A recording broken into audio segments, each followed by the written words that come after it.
வால்பாறை தொகுதி காலியானதாக சட்டப்பேரவை செயலகம் அறிவிக்கப்பட்டிருக்கிறது. கூடுதல் விவரங்களை செய்தியாளர் நந்தினி வழங்க கேட்கலாம். நந்தினி, கூடுதல் விவரங்கள். வணக்கம். அதிமுக சட்டமன்ற உறுப்பினர் அமுல் கந்தசாமி மறைவை அடுத்து வால்பாறை தொகுதி காலியானதாக சட்டப்பேரவை செயலகம் அறிவிப்பு வெளியிட்டிருக்கிறது. அதிமுக எம்எல்ஏ அமுல் கந்தசாமி உடல்நலக் குறைவு காரணமாக கடந்த 21ஆம் தேதி காலமானார்.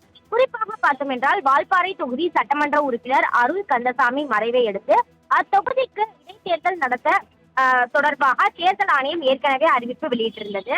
குறிப்பாக கோவை மாவட்டம் வால்பாறை தொகுதியின் அதிமுக எம்எல்ஏ அமுல் கந்தசாமி கடந்த சனிக்கிழமை காலமானார்.